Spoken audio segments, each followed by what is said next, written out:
McLaren have just taken the lead of the Constructors' Championship for the first time since 2014 and are now eyeing to win it for the first time since 1998. Lando Norris says he is not worried about Red Bull Racing anymore, as the Briton thinks McLaren's main threat is now Ferrari. Thanks for watching another video on the GPFans Global channel. Make sure to subscribe down below, and while you're there, please like the video as well. It helps us out a lot.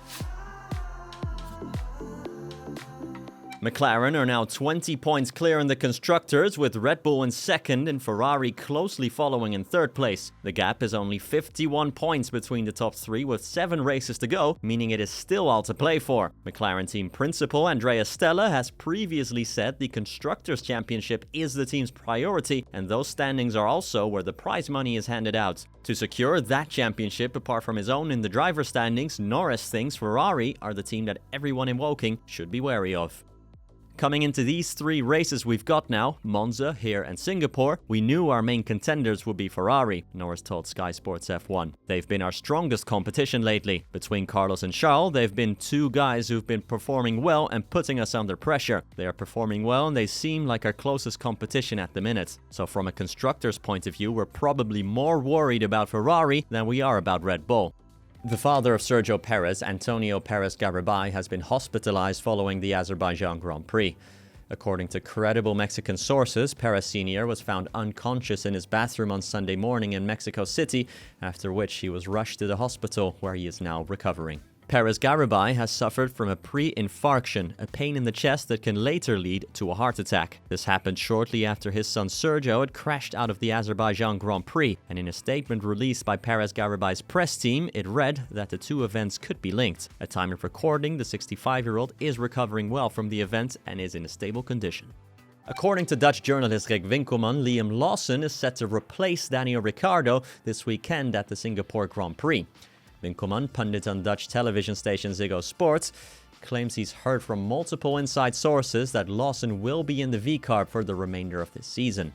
Ricardo has scored only 12 points so far this campaign, just over half of what teammate Yuki Tsunoda has managed in 2024. Lawson stepped in last year already for Ricardo when he injured his hand in free practice at the Dutch Grand Prix, but will now reportedly replace the Aussie altogether. The second-seeded V-Carb is one of only 2 that is still yet to be announced for 2025, the other one being at stake F1 team next to Nico Hülkenberg. I have heard from multiple people that Lawson will drive the Singapore Grand Prix weekend either way, Winkelman said on the television program Race Cafe. Apparently, Lawson's contract with Red Bull says he has to drive a minimum of 5 races this season. And finally, the FIA and Formula 1 have confirmed where and when the 2025 pre-season tests will be held. Like in 2024, there will only be 3 days of official testing before the season kicks off, giving teams limited time to put their new cars under stress and drivers little time to familiarize themselves with their new equipment.